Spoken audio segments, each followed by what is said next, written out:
मित्रों नमस्कार, स्वागत है आपका YouTube चैनल में। आज हमारे YouTube चैनल के स्टूडियो में हमारे साथ टैक्स विजार्ड अजीत कुमार जी उपस्थित हैं और इनकी कई क्वेरीज हैं। आज जो बिल्कुल स्पेसिफिक टॉपिक पे हमारे साथ बात करने आए हैं वो टॉपिक ये है कि किन परिस्थितियों में भारत के अंदर ITR फाइल करना कंपलसरी है। आइए अजीत जी के पास चलते हैं, देखते हैं कि इनकी क्या क्वेरीज हैं जन सामान्य के बिहाफ में और भारतीय करदाताओं के बिहाफ में। अजीत जी, आपका बहुत बहुत स्वागत है हमारे YouTube चैनल में। आप अपने प्रश्न करिए, हम उसका उत्तर समाधान देने का प्रयास करेंगे। डॉक्टर पहले आपको बहुत बहुत धन्यवाद अपना कीमती समय हमको देने के लिए और हमारे एसएससी और टैक्स पेयर्स को जागरूक करने के लिए नई नई इन्फॉर्मेशन जैसे सरकार दिन दिन लाती है लॉ मेजर्स बताने के लिए। जैसा कि सर आपने कहा अभी कि ITR किसको फाइल करना चाहिए, और सब ये थोड़ा इस पर रोशनी डालिए कि बहुत से लोग कन्फ्यूजन रहता है कि हम रेजिडेंट हैं या हम नॉन रेजिडेंट, हमको ITR नहीं फाइल करना है। तो किन लोगों को रेजिडेंट हैं या नहीं उनको फाइल करना चाहिए, थोड़ा पहले इस पर थोड़ा प्रकाश डालें। बहुत बढ़िया अजीत जी, आपका जो पहला प्रश्न है इसका मैं उत्तर देना चाहता हूँ। जितने भी NRI हैं भारत में, जितने भी NRI हैं एज पर income tax non resident Indian है, अगर वो भारत से या भारत की सीमाओं के अंदर से या भारत में स्थित किसी भी असेट से या भारत में स्थित किसी भी वर्चुअल असेट के बेनिफिशियल इंटरेस्ट से अगर वो कवर होते हैं तो ऐसे NRIs को ITR फाइल करना मस्ट है। अब जो इनकम टैक्स एक्ट में नया चेंज आया है वो उन लोगों के लिए आया है जो रेजिडेंट है या ऑर्डिनरीली रेजिडेंट है, उनके लिए बताया गया है। और कि अगर वो विदेश में कोई असेट रखे हैं, अगर कोई रेजिडेंट इंडिया का इंडियन रेजिडेंट या इंडिया का ऑर्डिनरी रेजिडेंट पर्सन विदेश में कोई एसेट रखा है, भले ही उसकी कोई आय नहीं है भारतवर्ष में गत वर्ष में फाइनेंशियल ईयर में, तो भी उसको ITR फाइल करना मस्ट है। दूसरा एक पॉइंट आता है कि अगर विदेश में कोई एसेट होल्ड किया है उसमें उसके कुछ फाइनेंशियल इंटरेस्ट इन्वॉल्व है डायरेक्टली इनडायरेक्टली, तो भी उसे ITR इंडिया में फाइल करना मस्ट है, भले ही उसकी इनकम थ्रेशोल्ड लिमिट से कम क्यों ना हो। तीसरा, resident and ordinary resident person जो विदेश में यानी भारत के बाहर आउटसाइड इंडिया किसी भी बैंक में अकाउंट खुलवाया है और वहां वो साइनिंग अथॉरिटी है, तो देखिए कितनी बड़ी साइनिंग अथॉरिटी है, महज साइनिंग अथॉरिटी बनने से उसको ITR इंडिया में फाइल करना कंपलसरी है। इसी के साथ ये भी कहा गया है कि अगर कोई resident and ordinary resident Bharat के बाहर कोई ऐसी असेट है जिसमें वो उसका अपना कोई फाइनेंशियल इंटरेस्ट इन्वॉल्व है या ऐसा कोई इंटरेस्ट इन्वॉल्व है जहाँ पे फाइनेंशियल एक्रू होते हैं उसके इंटरेस्ट या कोई भी बोनस वगैरह, तो भी ऐसी स्थिति में भले ही उसकी इनकम थ्रेशोल्ड लिमिट से कम हो फिर भी अन्य इनकम सभी सारी इनकम मिला के फिर भी उसको रिटर्न फाइल करना कंपलसरी है। तो एक नया चेंज है आयकर के उसमें। तो जो भारत में रहने वाले जितने भी रेजिडेंट हैं, मसलन हम सभी रेजिडेंट अगर 182 दिन से ज्यादा रह लिए भारत में गत वर्ष में, तो हम सब रेजिडेंट हैं, तो हम लोग के लिए ये क्राइटेरिया फाइल करना आवश्यक है। डॉक्टर साहब एक चीज़ और बताइए, जैसे हमारे एक मित्र अक्सर फॉरेन ट्रेवल करते रहते हैं लेकिन वो कहते हैं मैं ITR नहीं भरता हूँ क्योंकि मेरा बच्चा मेरे ट्रेवल स्पॉन्सर करता है, तो ऐसा भी है क्या कि कुछ इसमें भी कोई कैप लगा रखा है गवर्नमेंट ने कि फॉरेन ट्रेवल पे है, या जैसे बिजली के बिल लोग जो जमा करते हैं इनमें कुछ कैप लगा रखा है गवर्नमेंट ने? बिल्कुल, बहुत बढ़िया प्रश्न किया आपने, एक साथ दो प्रश्न कर लिए आपने अजीत जी। पहला तो मैं बता दूं कि आपका बेटा बेटी दामाद या कोई रिलेटिव फ्रेंड अगर आपको कोई फॉरेन ट्रेवल कोई फॉरेन टूर कोई स्पॉन्सर्ड भी कर रहा है, तो आपको ये देखना है कि हम विदेश यात्रा कर रहे हैं, हमारा पैन नंबर है, हमारे पास वैलिड पासपोर्ट है, तो हमारा है, तो हमारी आमदनी भले नहीं है, हमारे बच्चे हमें घुमा रहे हैं, हमारी कंपनी हमें घुमा रही, कोई भी हमें लॉटरी मिल गई कहीं से, ऐसी स्थिति में हमें ये देखना है कि क्या उस फॉरेन टूर पे टोटल एक्सपेंस सारा टिकट, वहाँ रुकना रहना खाना पीना एंड एवरीथिंग, मैंने बोर्डिंग ट्रैवलिंग DA वगैरह सब मिला के अगर 2 लाख रुपए से ज्यादा आ जा रहा है तो ऐसे में भले मेरी कोई आमदनी हो या ना हो हमें ITR फाइल करना कंपलसरी है। कहने मतलब मुझे रिपोर्ट करना पड़ेगा गवर्नमेंट ऑफ इंडिया को थ्रू ITR फाइनेंस मिनिस्ट्री को कि हम फॉरेन ट्रेवल किए थे, उसका रिकॉर्ड आपके पास ऑलरेडी है, हमारे ऊपर 2 लाख रुपए से ऊपर खर्च किया गया, हम आपको रिपोर्ट कर रहे हैं। ठीक, आपने बहुत अच्छा एक प्रश्न इसी के साथ किया था, बिजली के बिल की बात की थी। तो बिजली के बिल का कनेक्शन आपके नाम से पूरे भारतवर्ष में एक हो सकता है, एक से ज्यादा हो सकता है। तो सारे कनेक्शंस का एग्रीगेट वैल्यू अगर 1 लाख रुपए से ज्यादा है सालाना, बिजली के इलेक्ट्रिसिटी बिल का आप टोटल पेमेंट 1 लाख रुपए से ज्यादा कर रहे हैं अपने सारे कनेक्शंस का मिला के जी। या किसी एक कनेक्शन का 1 लाख रुपए से जी, ज्यादा, जी। तो भी आपको रिटर्न फाइल करना कंपलसरी है। अब यहाँ पे आपकी आमदनी है ही नहीं, क्वेश्चन ही आता है कि एक साहब ने क्या किया, अपनी माँ के नाम से हाँ, सर। मकान बनवाया, गृह प्रवेश किया अपनी माता जी के नाम से, जो कि प्योर गृहिणी है, हाँ जी, उनका जी। कोई असरोकार नहीं है आय से वैसे, जी, जी, वो जी। बिल्कुल घर गृहिणी है, हाउस वाइफ है, उनके नाम से, अम्मा के नाम से अपने कनेक्शन ले लिया, माँ के नाम से कनेक्शन ले लिया बिजली का। अब उसका पेमेंट उसके हस्बैंड कर रहे हैं, बच्चे कर रहे हैं, कोई और थर्ड पार्टी कर रही है। लेकिन अगर 1 लाख रुपए से ज्यादा का बिल हो गया तो उन गृहिणी को अपना ITR फाइल करना कंपलसरी है। सर ये तो काफी अब ध्यान देने वाली बात हो गई। अक्सर लोग पता नहीं एक हमारे समाज में प्रचलन है कि गृहिणियों के नाम पे घर में प्रॉपर्टी ली जाती है, उन्हीं के बिल चलता रहता है। नहीं यतीश जी, अब समय टफ आ गया है। अब समय टफ क्यों आ गया है? क्योंकि फाइनेंशियल रिपोर्टिंग बड़ी ट्रांसपेरेंट हो गई है। गवर्नमेंट ये कहती है कि हम आपको सारा डाटा ट्रांसपेरेंटली ट्रांसफर कर रहे हैं, दिखा रहे हैं, दे रहे हैं जो आपने ट्रांजेक्शंस किए हैं, तो आप भी मुझे वो सारे डाटा रिकॉन्साइल करके वापस करो, और उस पर जो टैक्स लायबिलिटी बनती है वो अलग बात है। अगर टैक्स लायबिलिटी बनती है तो टैक्स पे करो, नहीं बनती है तो कोई पे करने की जरूरत नहीं, लेकिन रिपोर्टिंग मस्ट है, डिस्क्लोजर मस्ट है।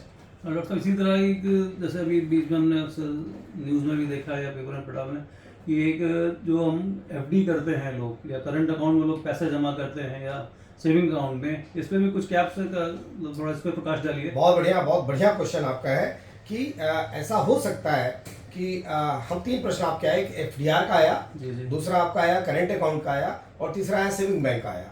तो हम एक एक करके लेके चलते हैं। सबसे पहले हम सेविंग बैंक की बात करते हैं।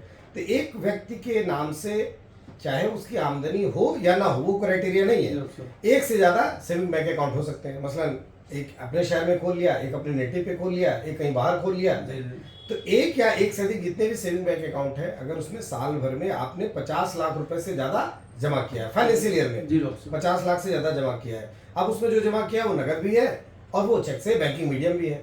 50 लाख से ज्यादा अगर सेविंग बैंक में जमा किया है, भले ही आपकी प्रॉफिट एंड लॉस अकाउंट नहीं बनता है या आपकी इनकम नहीं हो रही है, ट्रांजेक्शन्स किए हैं, फिर भी आपको ITR फाइल करना कंपलसरी है। करेक्ट। दूसरा करंट अकाउंट की बात करते हैं। करंट अकाउंट में बात करते हैं कि आप अपने अगर एक करंट अकाउंट में या एग्रीगेट, फिर वही आ जाता है कि वैसे तो गवर्नमेंट ने रूल बनाया कि एक ही करंट अकाउंट रखना है अब आपको, उसी में सारे ट्रांजेक्शन करिए। कोई भी एक बैंक चुन लीजिए जो आपके करीब में हो, कॉस्ट इफेक्टिव हो और यूजर फ्रेंडली हो। लेकिन फिर भी एक से ज्यादा लोग करंट अकाउंट रखते हैं। तो यहाँ पे मैं वो बात नहीं कह रहा हूँ कि एक से ज्यादा करंट अकाउंट, लेकिन हिडन है कि एक से ज्यादा करंट अकाउंट। वैसे मान लीजिए अगर आप अपने करंट अकाउंट में 1 करोड़ रुपए से ज्यादा आपने डिपॉजिट किया है साल भर में, तो आपको फिर ITR फाइल करना कंपलसरी है। अब आइए, आपने बात एक बहुत बड़ी FDR की बात रखी। जो FDR है ये बैंकों के स्पेसिफाइड फाइनेंशियल ट्रांजैक्शंस का एक पार्ट होती है, इसको रिपोर्ट करते हैं। तो जो मेरा अपना एक्सपीरियंस है, मेरा अपनी जो नॉलेज है वो ये है कि थ्रेशोल्ड लिमिट जितनी सरकार ने बनाई है उससे ऊपर का अगर एक मुश्त आप FDR खरीद रहे हैं तो आपको रिटर्न फाइल करना कंपलसरी है, जो भी थ्रेशोल्ड लिमिट है। जनरल पब्लिक के लिए, सीनियर सिटीजन्स के लिए, सीनियर सिटीजन्स के लिए, फॉर एग्जाम्पल ओल्ड एजिंग की बात करें तो 2.5 लाख रुपए तक थ्रेशोल्ड लिमिट है, 3 लाख रुपए तक थ्रेशोल्ड लिमिट है सीनियर सिटीजन्स की, 5 लाख रुपए तक थ्रेशोल्ड लिमिट है सीनियर सिटीजन की। तो अगर एक मुश्त FDR इससे अधिक बना रहे हैं तो ध्यान रखिए अपना ITR अवश्य फाइल करिए। थ्रेशोल्ड लिमिट क्रॉस किया तो रिटर्न फाइल करना कंपलसरी है। तो ये करंट अकाउंट और बिजनेस से ध्यान आया मुझे कि जैसे हमारे व्यापारी का टर्नओवर, बहुत से व्यापारी रिटर्न नहीं फाइल करते हैं, या बहुत से प्रोफेशनल होते हैं, जैसे आप ज़्यादातर देखेंगे एडवोकेट्स को या डॉक्टर्स को, उनके पास कैश की रिसिप्ट होती है, वो अपना रिटर्न नहीं फाइल करते हैं। तो इसके लिए भी कुछ कैप लगा रखा है गवर्नमेंट ने? सब बिल्कुल, इसका भी कैप है। और मैं आपको बता दूं, नॉर्मली लोगों का एक कंसेप्शन है कि जब आय होगी तब हम टैक्स देंगे। अगर हमने आय किया और व्यय कर दिया, व्यय आय से ज़्यादा हो गया तो ना।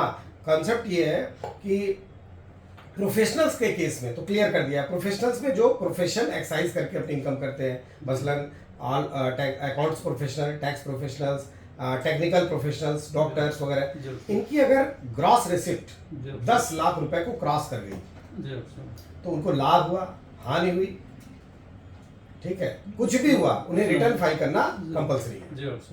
ठीक इसी प्रकार हम ट्रेडिंग सेक्टर में अगर जाते हैं तो आप बड़े उद्योगपति हैं, छोटे उद्योगपति हैं, MSME हैं, कुछ भी हैं, अगर आपकी ग्रॉस रिसिप्ट्स या टोटल टर्नओवर 60 लाख रुपए को क्रॉस कर गया, टर्नओवर महज, अभी आपने टर्नओवर किया है, बाकी और रिजल्ट्स नहीं आए आपके, होल्ड है, फिर भी आपको रिटर्न फाइल करना कंपलसरी है। जी डॉक्टर साहब, बहुत बढ़िया आपने बताया, क्योंकि अक्सर लोग इसी गलतफहमी में आते हैं कि अरे मैं तो प्रॉफिट नहीं रिटर्न क्यों फाइल करूँ। जनरली प्रोफेशनल्स का तो एक एटीट्यूड रहता है ना, प्रॉफिट नहीं हो रहा मैं फाइल नहीं करूँगा। डॉक्टर साहब, जैसे ये रिटर्न प्रोफेशनल बिजनेसमैन की बात है, उसमें एक चीज़ और अभी सर सुनने में आ रही है कि टीडीएस, अगर जैसे एफडीआर आपको बताया ना एक कैप है उस पर, टीडीएस जो कटता है एफडीआर पे, इस पर भी कुछ कैप हाँ, है बहुत क्या? बढ़िया बहुत बढ़िया आपने आज तो आप प्रश्नों का पूरा एक झड़ी लेके आए हैं। बहुत बढ़िया है, जन सामान्य को भी इससे बड़ा फायदा मिलेगा। डॉक्टर साहब, मैं अजीत जी ये भी बता दूं, अपने यूट्यूब के चैनल के सारे दर्शकों को भी बता दूं, अगर आपके अकाउंट में टीडीएस हो रहा है, ये जो हमने अभी क्राइटेरियाज बताए इन सब की बात छोड़ दी, अगर आपके अकाउंट में टीडीएस हो रहा है, tax collected tax deducted source हो रहा है, किसी भी स्रोत से हो रहा है, और उसकी संख्या, उसकी जो मॉनेटरी लिमिट है वो 25,000 से ज़्यादा है, 25,000 से ज़्यादा का अगर टीडीएस हो रहा है, जी जी, तो ऐसे में आपको आईटीआर फाइल करना कंपलसरी है। सीनियर सिटीजन्स के लिए बताया गया है कि उनके लिए वहाँ पे थ्रेशोल्ड दे दिया गया है, क्योंकि वो देखिए सीनियर सिटीजन क्या है, वो अपनी बची हुई इनकम को सेव करके इंटरेस्ट प्राप्त कर रहे हैं, उस पर उनका हो रहा है, वहाँ पे 50,000 की टीडीएस लिमिट किया है कि अगर सीनियर सिटीजन्स का इंटरेस्ट वगैरह से टीडीएस वगैरह अगर 50,000 से ज़्यादा है तब वो रिटर्न फाइल करना उनका कंपलसरी है। अदरवाइज 25,000 से ज़्यादा की टीडीएस पे आपको रिटर्न फाइल करना कंपलसरी है। जी डॉक्टर साहब, ध्यान रखिए, अगर आपका 25,000 से ज़्यादा का टीडीएस है, जी डॉक्टर साहब, आपने रिटर्न फाइल नहीं किया, जी तो ऐसे में एम्प्लॉयर आपको नेक्स्ट ईयर में, क्योंकि आपने रिटर्न फाइल नहीं किया है, तो एम्प्लॉयर आपको जो अप्लीकेबल रेट है उस रेट का डबल या एमएमआर मैक्सिमम मार्जिनल रेट से टीडीएस करेगा। उसकी क्रेडिट आपको मिलेगी, जी, जी। लेकिन वो लेकिन- एम्प्लॉयर के लिए रूल में इम्बाइब कर दिया गया है। अरे डॉक्टर साहब, वैसे आपने सीनियर सिटीजन कहा अभी कि उनके लिए 50,000 की लिमिट है, और नॉर्मल सिटीजन के लिए 25,000 की लिमिट है। उसमें सर क्या ये सीनियर सिटीजन के लिए भी आईटीआर का कुछ चेंजेस हैं, कुछ रिलीफ है इनके लिए कि इनको फाइल करना बहुत जरूरी है? बहुत बढ़िया, आप थ्रेड बाउंड क्वेश्चन आप कर रहे हैं। सीनियर सिटीजन्स के लिए जी क्या है, भारत में कैटेगरी की गई है, कैटेगरी ये की गई है कि 60 साल से कम, डॉक्टर साहब, 80 साल से ज़्यादा। जी, तो 60 साल से कम आयु जो लोग वित्तीय वर्ष में अटेन करते हैं वो सिटीजन माने जाते हैं, भारत के नागरिक, भारत के करदाता। कर रहा था। उन्हें कोई एक्स्ट्रा एडवांटेज सीनियर सिटीजनशिप की नहीं है। जी, 60 साल से 80 साल की उम्र के जो लोग हो जाते हैं, 60 साल से 80 साल के, उनको बोला जाता है सीनियर सिटीजन। तो 60 से 80 के बीच के लोग हैं सीनियर सिटीजन। इनको ये बताया गया है कि अगर आपकी थ्रेशोल्ड लिमिट ओल्ड स्कीम में, जी, जी, ठीक है, 3 लाख रुपए तक है, जी, ठीक है, ओल्ड स्कीम में 60 साल से कम वालों के लिए 2.5 लाख रुपए तक छूट है, लेकिन 60 साल से 80 वालों के लिए 3 लाख रुपए तक की आमदनी पे छूट है। 80 साल से ऊपर वालों को आयकर विभाग बोलता है वेरी सीनियर सिटीजन, ठीक है, मतलब ये सुपर सीनियर हो गए। तो सुपर सीनियर के लिए बोला गया कि 5 लाख रुपए तक की आमदनी उनकी एग्जेम्प्ट है, या थ्रेशोल्ड लिमिट उनकी 5 लाख है। ये फर्क है इसमें।